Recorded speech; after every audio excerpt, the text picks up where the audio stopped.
Chapter 77. Farewell to the Valley. Date: 33480. Second quarter. Iron Confederacy, secluded valley. The morning light spilled gently over the valley, turning the mountain fog into strands of molten silver. The forge fires had long cooled, but the smell of coal and metal still lingered, seeping into every stone and every breath. Demir stood by the workshop door, his pack already strapped tight, his new sword and shield resting proudly against his back. The secluded valley had grown quieter in recent weeks. Dwarves worked at their stations or drank at the tavern, still half in awe that Dernek himself had taken a human apprentice. It had become almost home, in a world where home was an illusion.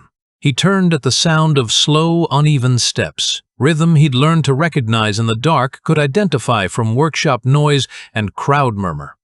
Dernek was coming down the slope, his walking stick biting into dirt, with measured percussion beard flowing in the wind, like copper wire given fluidity through some metallurgical miracle. "Ye up early, lad? Thought I'd find you sleeping under the anvil again." Dernek squinted, as if the morning personally offended him, as if dawn had arrived without proper authorization. "I couldn't sleep. Figured I should say goodbye before I lose my nerve."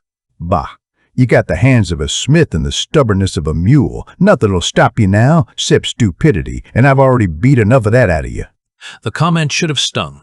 Instead, Demir felt oddly warmed by it, recognizing the oblique praise hidden in the old dwarf's gruffness, like iron ore waiting to be refined. Dernek reached into his thick leather coat and pulled out a rolled parchment sealed with his crest. The wax was dark red, pressed with the image of a hammer crossed with an anvil. "Take this. Don't get cocky. These are rough sketches notes I made back when I still had eyesight sharp enough to see the damn grain in steel." Demir accepted it carefully. The paper was thick, old, drawn with lines so intricate that even folded it seemed alive. He could feel the texture of charcoal and ink under his fingers. "What is this?" "The next step. Blueprints for weapon types you haven't tried. Axes, spears, long swords, hammers, maybe even something new. If the world gives you a chance to keep breathing, you'll need more than a sword to leave your mark, or to survive what's coming."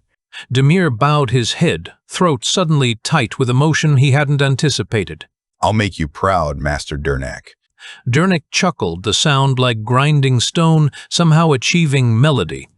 "Don't bother with pride. Just live long enough to make me regret teaching ye." But his eyes, Demir noticed, held something softer than the words suggested.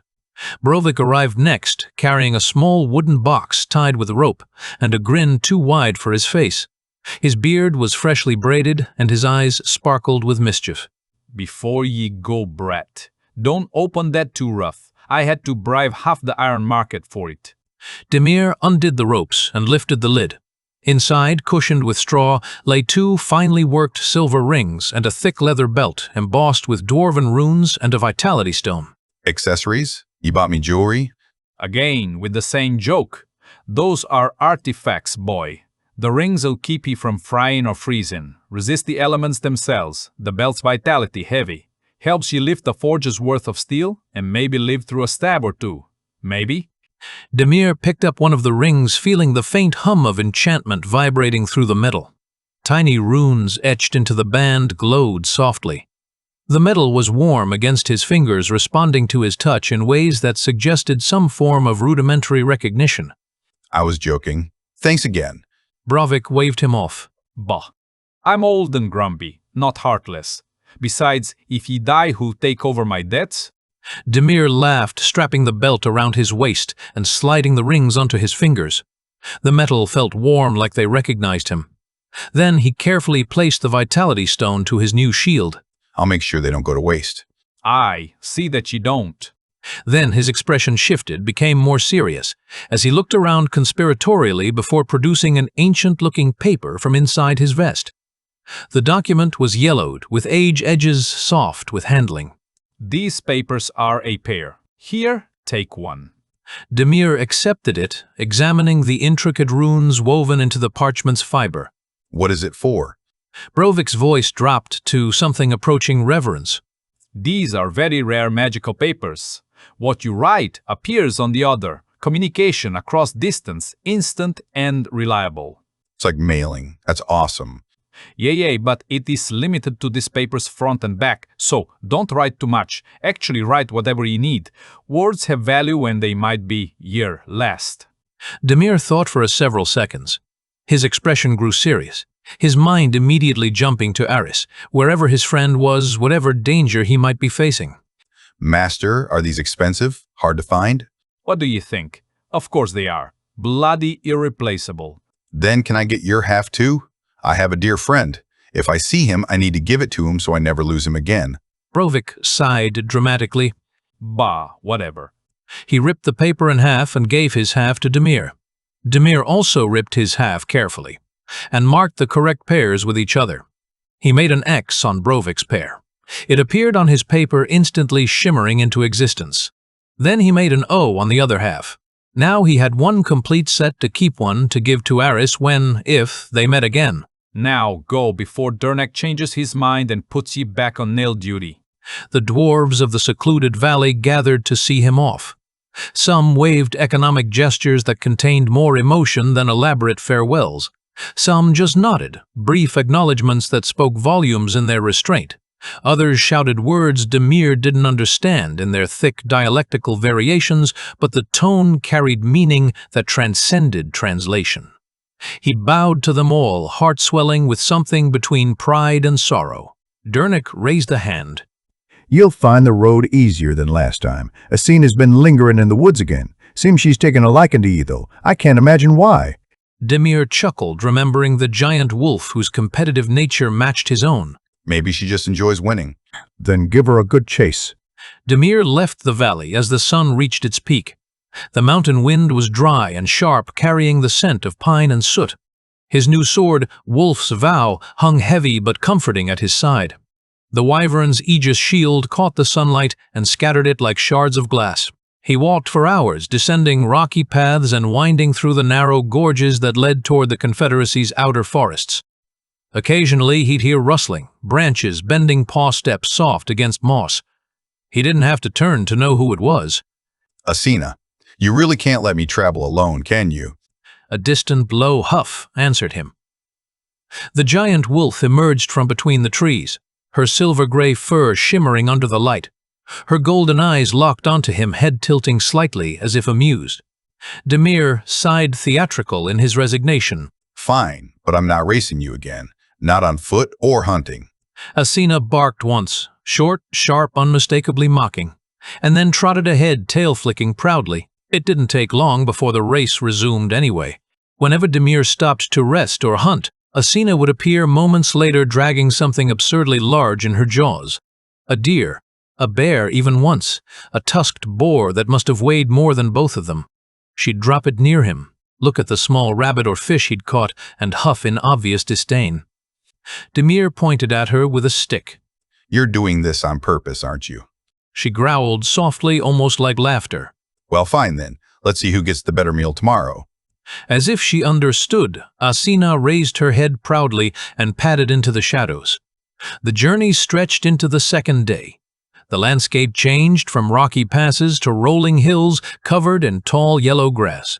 The artificial sun dimmed as the system shifted its cycle, casting an eternal dusk over the land. Demir camped near a small stream roasting his catch, a modest hare.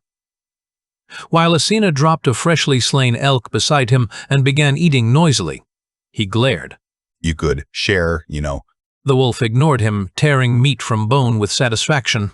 Demir sighed, lying back on the grass, staring up at the digital stars scattered across Athyros' sky. Each spark felt artificial but still comforting. If this world has left any gods, they sure like to play games. Asina glanced at him briefly before resuming her meal. When he finally drifted to sleep, it was with the sound of her slow breathing nearby, a rhythm steady and grounding. By the third day, the road began to twist between steep ridges and tangled forests. The air smelled faintly of iron and pine resin. Demir was exhausted, his shirt clinging to him from sweat and dust. Yet beside him, Asina trotted with tireless grace, fur glinting like molten silver under Athyros' artificial sun. She was enjoying this. He could feel it. Every time he slowed, she slowed too, only to rush ahead the moment he caught up. It had become their silent ritual, A race without start or finish, only stubbornness keeping it alive. Go ahead, show off. He said as she pranced through a shallow stream, splashing him deliberately. Asina barked once, sharp and mocking. I'm not racing you today. We've been doing this for 2 days, and my legs are ready to unionize. Asina tilted her head, almost curious. Then, to his disbelief, crouched low, tail wagging. She nudged the dirt with her paw like a playful dog challenging him. No, not again. She barked louder. I said no, damn it. He turned his back to her, pretending to ignore the giant wolf. He made it 3 steps before a sudden thud hit his back like a battering ram. The world tilted. He stumbled forward and hit the ground, face-first, dust exploding around him. Asina, you just tackle me? His voice muffled by dirt. He turned over, coughing, just in time to see her towering above him, ears perked in what could only be smug satisfaction. She gave a proud huff, then lowered her enormous head until her nose almost touched his. A soft growl rumbled from her chest, half warning, half laughter. Demir groaned, pushing himself upright. You're a menace, you know that? Asina barked again, tail flicking. Then, as if to emphasize her victory, she pounced on a nearby fallen tree, crushed it under her paws, and threw her head back in a triumphant howl that echoed across the valley. Demir spat out dirt, glaring. All right, fine. You win. Happy now? The wolf leapt down, trotting in circles around him like a cat toying with its prey. She went again with a head toss. Girl, stop. Demir patting her fur. You're impossible. He stood, brushing himself off. Next time you try that, The rest of his sentence was swallowed by a strange whirring noise. It started faintly like the buzz of distant insects, then grew into a deep mechanical hum that vibrated through the ground. The air itself shimmered with noise. Asina's ears perked, her entire body going tense, in transition from playful to predatory. That took less than a heartbeat. She took 2 steps forward, growling toward the valley's mouth with sound that started deep in her chest and built into something that made Demir's hindbrain scream warnings. Demir frowned, hand instinctively finding the hilt of his sword, Wolf's vow responding to his grip like extension of his own arm. What now? The sound grew louder. An engine's roar mixed with crackling flame, mechanical thunder that had no place in this supposedly medieval fantasy world. Then, a burst of light streaked between the trees, followed by a concussive whoosh that felt more like being punched by air pressure than hearing sound. Something shot across the valley floor at impossible speed, leaving behind rippling waves of heat and smoke that hung in the air like visible trauma. Demir's heart jumped pulse, accelerating with combination of fear and confusion and something dangerously close to excitement.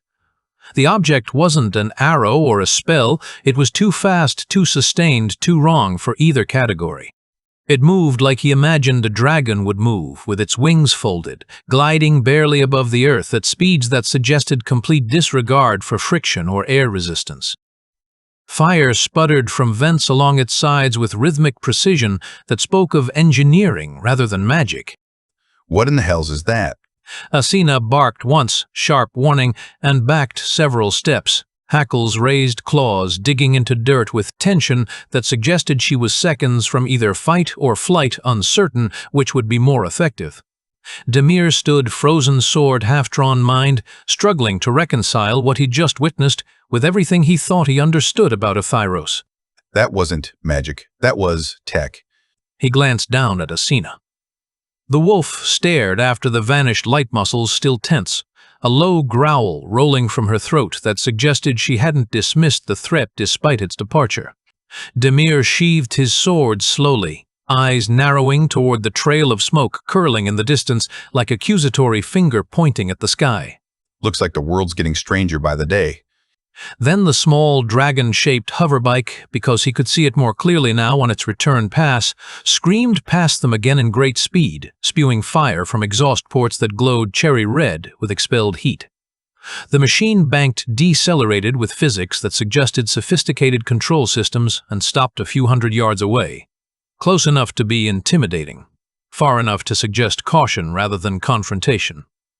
Chapter 78. One-Trick Pony. Date 3380, second quarter, Chalice Theocracy. Morning bells tolled through the marble corridors of the Ivory Gate Academy, their echoes climbing the stone arches like the voice of a watchful god, or what passed for gods now that the creators had been expelled and the Covenant ruled instead. The sound was beautiful in its way. Though Aris had learned to hear the subtle discord in it, bells tuned for reverence wielded for control. Aris was walking to morning classes with Fox trotting beside him. The hallways were already filling with students, their voices echoing off marble walls. Fox finally broke the quiet, his mental voice carrying that particular tone of concern he reserved for when Aris was being particularly self-destructive. Aris, I don't like this. Sacrificing your health and soul to potions, I feel like you are changing. What else am I supposed to do? I am level 1, and I can only use the Witness Stone before dungeons. Making potions gives XP apparently, but not enough to use the stone daily. But those potions you are making are becoming dangerous.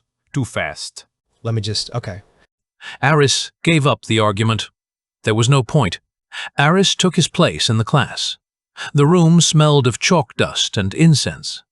Rathlos entered and ordered some kids to spar with each other. Then he called Aris and a few other kids who were losing badly. Listen, not everyone can win duels consistently, but I took notes on you kids. You are not using anything useful or surprising in duels. Gorsau. He turned to a halfling boy. Yes, sir. Gorsau straightened. How did you manage to enter the academy, gods, damn it? You can only manifest a shield and can't fight for shit. Did your parents bribe you to enter? Some students laughed. Don't laugh, idiots. What do you think? Why you are here? You are all in the deep 80s. Rathvos's gaze swept the group. Aris is light missile. Your only attack skill? Aris bowed his head. Yeah. Then either learn to use a mace or learn another spell. You are not going to fool anyone anymore. He continued to give demeaning lectures to other kids and finished with, Idiots. Now go spar. Aris thought, I have to add some other spell to my arsenal, but what? He thought of going back to the library to research, but gave up on the idea. Instead, he went to pick out some herbs and then headed back to his lab. The basement was cool and dark, lit only by a few candles he kept burning. When he entered, someone he'd never seen before was there. The man looked ancient, yet ageless, with eyes that held centuries of knowledge, but a face that appeared to be in its 40s. His presence was menacing but calm, like he owned the place. Comforting yet threatening at once. He wore dark robes embroidered with silver thread, and his fingers were covered in rings. So you are the one messing with my room? I am M1. Student died here, you know. Aris walked up to the secret books Lyra had given him and tried to cover them with his body. No need to cover anything. I am not restrictive of those who seek power. It's just that because of Chalice's low potential nature, I always insisted on forming better alchemy classes, but never managed that. Aris forced a smile. Why is that? Well, the High Priestess and our headmaster have other plans. Keeping education short and pumping graduates to every city, empire, and village to influence our religion. What do you want? Power to change things, bring chaos to order. There was something irritating about him. His pale and skinny body gave too many wrong indications. The way he moved was too smooth, too calculated. There is something different about you. Like what? I don't quite know yet. I'll be watching. When Fox entered the room, M glanced at the familiar with mild interest. Anyway, good luck with your trials. Duels are not important. You can pass the third dungeon even with random 2 idiots. Make sure you just show some teeth down there. I am responsible for this year's third dungeon setup. With that, he left. His footsteps made no sound on the stone floor. What was that?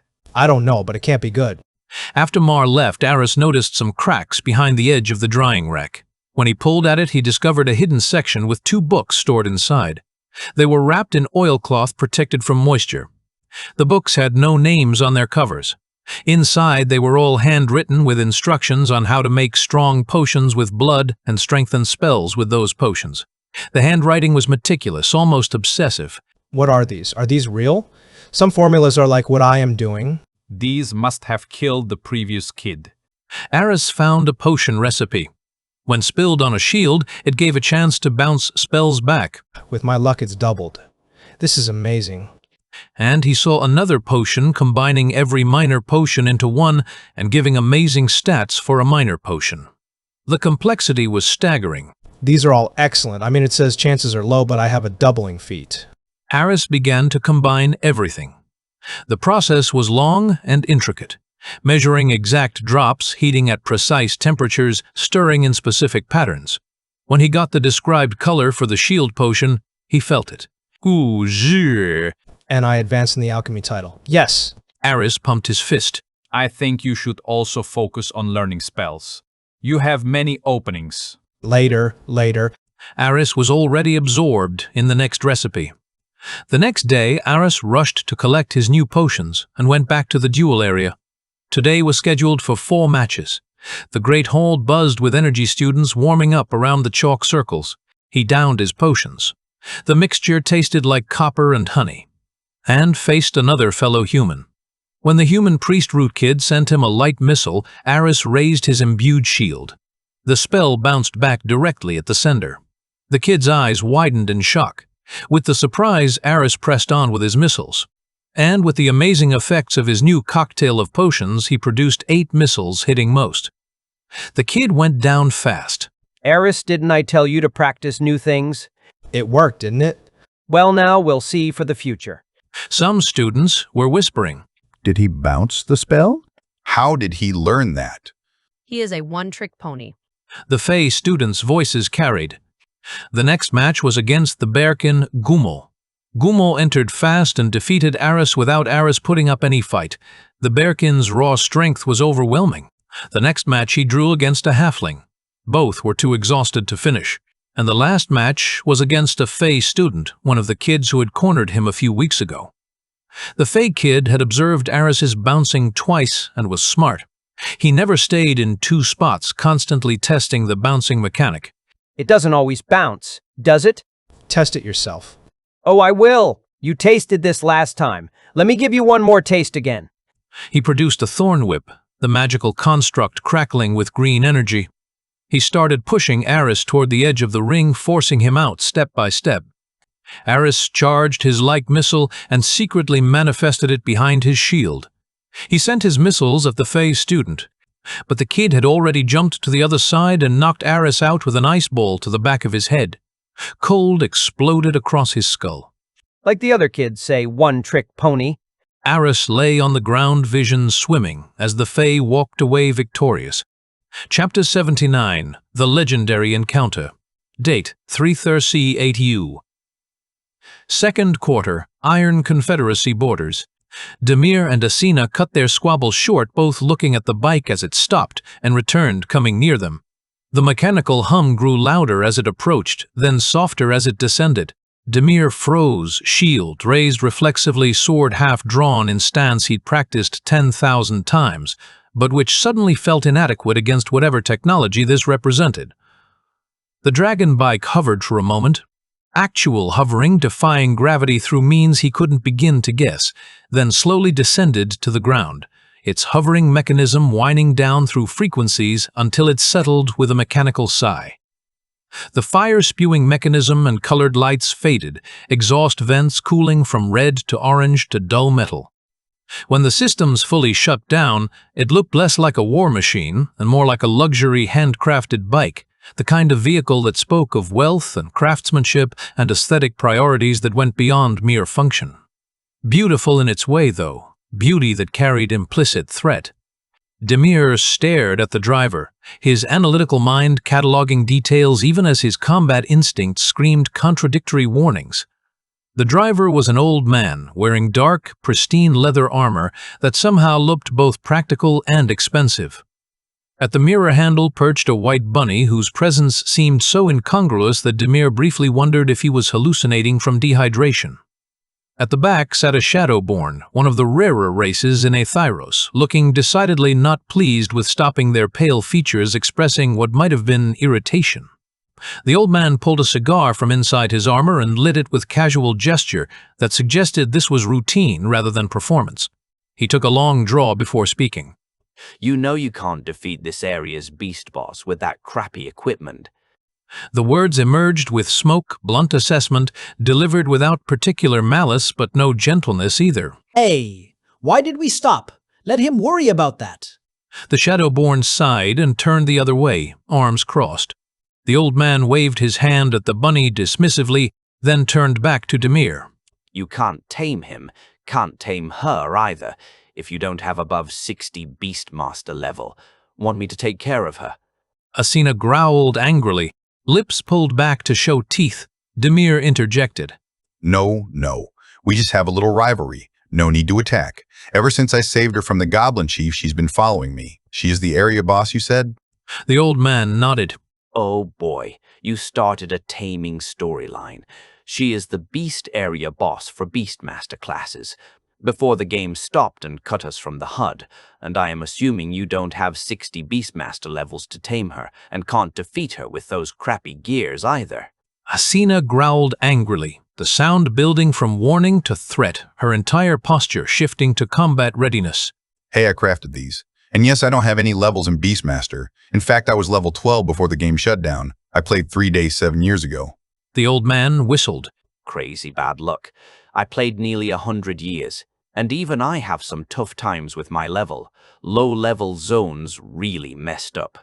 He took another puff of his cigar smoke, wreathing his head like temporary crown. Don't lie. No one's giving you tough times. Sure did. You're living in my comfort zone. Everything seems easy when someone else does the heavy lifting. Demir found his voice again, curiosity overriding caution. Who are you guys, and what are you driving? By the talk of it, you are a player, but you're traveling with locals. The old man nodded slowly as if deciding how much to reveal. There are many locals who didn't want to be cut from the universe, and so many more can see the Covenant or the Instigator trying to become God, so they want to prevent that. So you are high level, and you and your buddies are trying to get us out. The single word hung in the air heavy with implication. Can I join? The question escaping before he could properly consider its ramifications. The old man studied him for a long moment, taking another draw on his cigar before responding. I mean, if you are level 12, you need protection. Go to high-level cities. Seek protection. You said you are a crafter. You can mend and repair their gear rather than making crappy gear and fighting goblins in these backwater zones. Do you think these are crabby? Defensive pride making his voice tight. The Shadowborn spoke for the first time, his voice smooth. That shield looks nice. The old man snorted. Yeah, because you're a mage. I could cut through it easily. I can't see the sword from here, but your armor? What? D rank? E rank? You can't survive in our struggle. Not yet. Demir unsheathed his sword, Wolf's vow catching the light in ways that made the orichalcum blade seem to glow from within. The movement was smooth practice, ending with blade held at presentation angle. The old man leaned forward. Now this looks good. Orichalcum blade, not the finest craftsmanship, but respectable. That handle and pommel don't look great from here, though. You made that? I did. Unable to keep pride from his voice. Good job. I never tried crafting jobs. Always seemed light work. Can I make a ride like yours? Looking at the bike with naked wanting. The old man actually laughed. Brief, sharp sound. I'm afraid not. This is handcrafted by the game designer himself. There are 2 others, but they're not in Atheros. This is the single most expensive vehicle in the universe. Demir opened his mouth. Not counting spaceships, of course, or any other ship. It's the most expensive bike, let's say. Where are the others? Richest players bought them and placed them in their museums. Collector's items never used. One crazy rich person who loves to pretend they're Satar's capital underground boss put theirs as a prize for a decade-long tournament. Decade-long tournament? The concept seemed almost incomprehensible. There are tournaments held in the Kingdom of Satar every year, and players put prizes to increase entry. For the 1,000-year anniversary, I won 4 tournaments out of 10 of that decade, and won the bike almost 80 years ago. Are tournaments still going on? Yeah. Prize pool got lowered. But they also now make tournaments for under level 50. Let's go already. You can't be his guide. Fine, fine. Be careful with the wolf. You can't tame her. Not while the game is like this. System won't recognize the bond, I think. I'm Lex D'Souza Ada Rings, by the way. This is Snowflake, and he is Ember. Indicating the bunny, then nodding toward the Shadowborn. Thanks for giving me ideas. I'll try to join higher zones after I reach my friends. I'm Demir Strovan. Lex's expression shifted, something triggering in his memory. Demir, where did we hear that name before? He looked at Snowflake questioningly. I don't know. The bunny replied with clear disinterest in puzzle solving. But the old man's eyes popped open. The fox. The black fox who came after the Chalice rescue. He turned back to Demir with renewed intensity. Kid, take off your helmet. Demir did as told, removing his helmet to reveal spiky brown hair matted with sweat and dust. Lex nodded, pieces falling together. Yeah, spiky brown hair. Kid, a black fox asked about you. Well, it was carrying a communication device. Someone asked it to ask about you. Demir's heart jumped, pulse suddenly racing. What? A fox? The black fox? I sent my friend a pet fox before we separated. It must be that fox. It must be Aris's fox. Could be. Some pets gained speech after the game closed. Lot of weird side effects from the severing. Where are they? When did this happen? The questions tumbled out, desperate and urgent. It was 2 days ago at Chalice Theocracy. Aris was alive, apparently, and okay living in Chalice. Chalice was across the sea from Selqua. It made sense. I need to go there immediately. See my friend. The old man raised his hand, stopping Demir's mounting enthusiasm. Nope, you can't go there. There is probably a giant player hunt right now. We kind of made a huge mess. Eloria must be furious. But that means Aris must be in danger. Demir's voice rose with panic he couldn't quite suppress. The fox said their group infiltrated there, so they probably have good cover. You'd blow that cover. Take your time, at least a year. Don't go there until things cool down. But the idea took root in Demir burning. What did you do that was so bad? He asked, needing to understand the scale of mess they were discussing. Much. Lex said with studied casualness that immediately suggested the opposite. Nothing much, my ass. He raided the Covenant meeting when Eloria was trying to enter the Covenant. She will probably spit fire all year at anyone she sees. What is your level? Suddenly needing to quantify the power differential. It was 98 before the game closed. Lex said, and somehow made near max level sound like no particular accomplishment. Chapter 80. Radiant Mark. Date, 3/3/3/80. Second quarter, Chalice Theocracy. Morning bells tolled through the marble corridors of the Ivory Gate Academy, their echoes climbing the stone arches like the voice of a watchful god.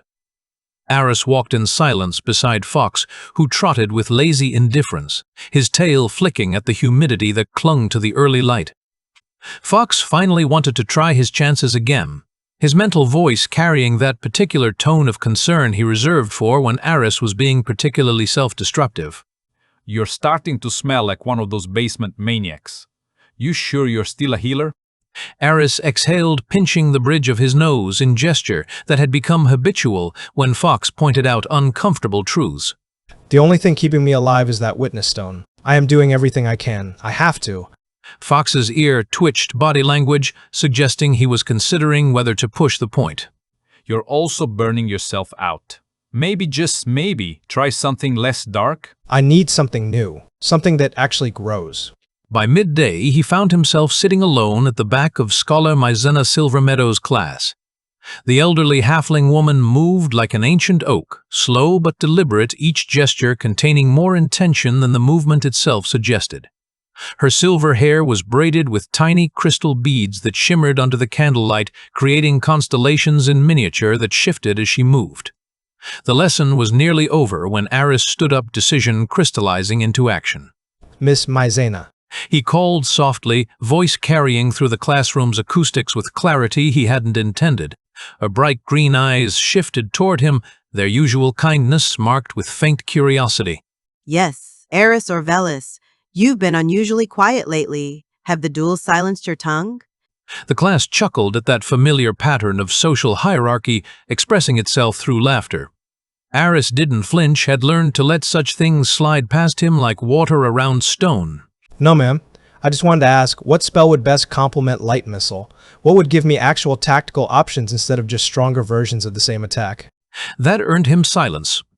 The halfling folded her hands, considering him carefully. Few of your root ever ask for offensive spells. They settle with Holy Smite and Holy Defense, call it Divine Grace, and never touch it again. I need more than grace. I need options. Versatility. Mizana tilted her head, intrigued. She gestured for him to follow her to the teacher's desk. From beneath a pile of scrolls, she withdrew one bound in red twine sealed with wax embossed with the emblem of a sunburst. This is Radiant Mark, a simple sigil of faith used by Templars to bind light to their strikes. It doesn't hurt by itself, but it makes all your holy attacks, like your light missile, strike true and harder. Think of it as tactical preparation rather than direct damage. You mark your enemy, then everything you do to them becomes more effective. Aris nodded, mind already racing through applications and combinations. Could you show me? Demonstration works better for me than description. Mizena smiled thinly, expression suggesting she understood more than he'd said aloud. Demonstration is the best teacher. She raised her right hand, murmuring words that resonated faintly in Aris's bones. A circle of pale light appeared mid-air, glowing softly before latching onto a wooden target dummy. The mark pulsed like a heartbeat. Urz! The interference hit him like always. Brief electrical sensation behind his eyes. That strange skip in consciousness that suggested reality was loading new information into his brain through means that bypassed normal learning. He blinked, tried not to react visibly, though his hands trembled slightly with the rush of new knowledge settling into neural pathways. Now, if I were to follow with a light-based strike... She conjured a small missile of light, flicking it toward the marked dummy. When it hit the circle, flashed brilliantly, amplifying the impact. The dummy cracked clean through the middle splinters flying. Aris's heart raced. He didn't even realize he was holding his breath until the familiar jolt flashed behind his eyes, the whisper of new knowledge searing into his mind. Radiant Mark. Either the game was now living in his head, or he was hallucinating himself to visualize. Mizena blinked, noticing his sudden shiver. Already? You are an odd one. Most students take weeks to grasp even the theoretical foundation. Just lucky. Aris, clutching the scroll tightly enough that his knuckles whitened. Lucky in ways that transcended simple fortune, blessed by accidents of system mechanics and hidden talents he still barely understood. By evening, the campus emptied, leaving only the rustle of wind through the outer forest where the Academy's botanical gardens met the wild. Aris walked past the herb beds, picking through clusters of swift grass and honeyroot, his satchel rustling softly. He stopped by a large oak whose bark shimmered faintly with dew. All right, let's see if this works. He raised his hand, visualizing the sigil Mizana had shown him. Light pooled around his fingers, forming a delicate rune. 3 interlocking circles bound by a line of gold. When it struck the tree, the mark flared briefly, then settled into a glowing pattern that pulsed like a heartbeat. Okay, now let's see what you can do. He gathered the familiar energy of light missile, feeling the pressure build behind his eyes. 1, 2, 3 orbs flickered to life, then 6, then 8 swirling around him like tiny suns. He directed them at the mark. They struck in unison. The tree exploded outward, bark shattering like brittle glass subjected to extreme temperature change. The impact crater went deeper than it should have the mark, amplifying damage in geometric rather than arithmetic progression. Wood fragments flew in all directions, some pieces embedding themselves in nearby trees. The mark flared once more before fading into smoke and residual light particles that dissolved like dying fireflies. Aris stumbled back, stunned by both the physical destruction and the sensation flooding through him. His body as notification shimmered in the corner of his vision, interference that resolved into something approaching coherence. He blinked at the data manifesting in his awareness, barely daring to believe what he was perceiving. His body felt lighter, his mana flowing cleaner and brighter channels that had been narrow, suddenly opening wider.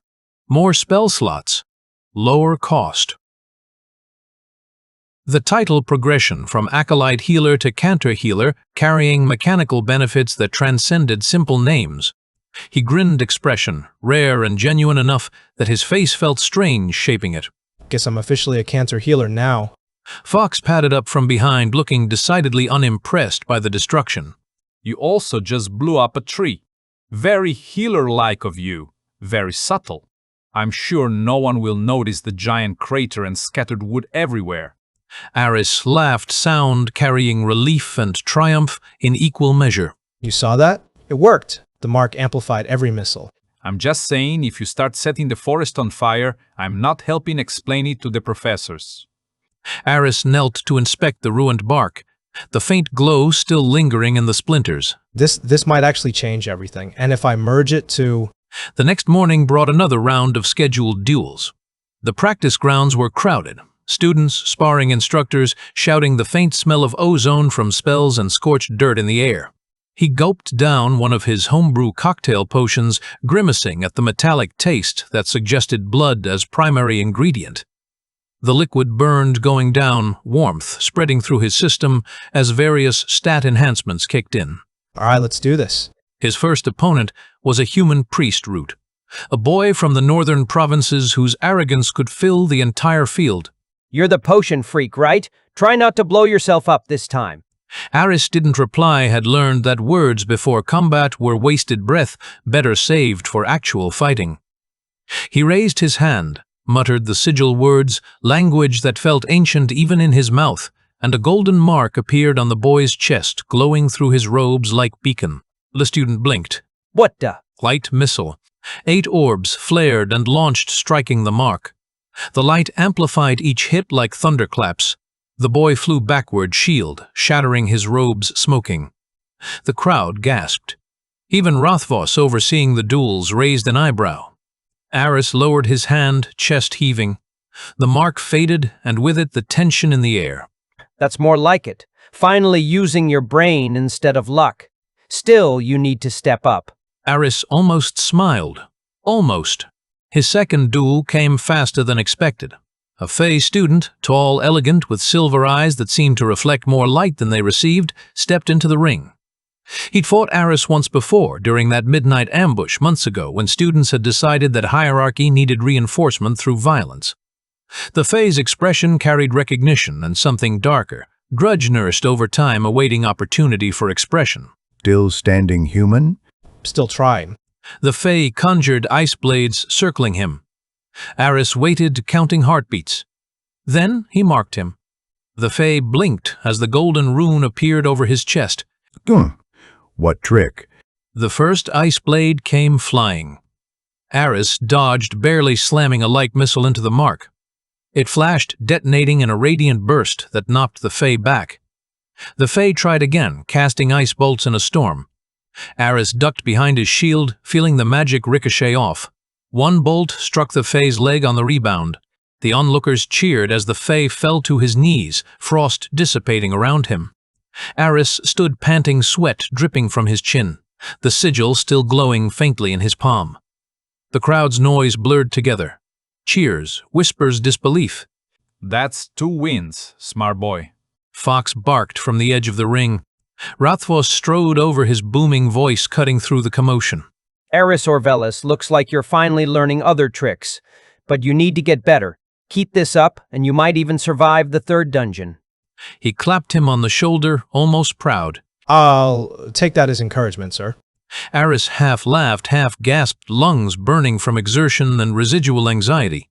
That night, as he sat back in his small alchemy lab, the faint shimmer of the witness stone glowed through his tunic. He held the scroll of radiant mark beside him. I need to pick my spell slots fitting my build. I can just learn everything. He felt like someone becoming. Transformation in progress, incomplete but undeniable. The title of Cantor Healer meant something beyond mere nomenclature. It meant growth, progress. The possibility that he might actually develop into someone capable rather than simply someone alive. Temple route. No Inquisitor. Cantor, I'm moving up. Just don't forget, Every step higher makes the fall worse. Aris smiled faintly. Then I'll just keep climbing. Outside, the academy bells tolled again, 3 slow chimes echoing through the marble halls. And for once, Aris didn't feel behind. He felt ready.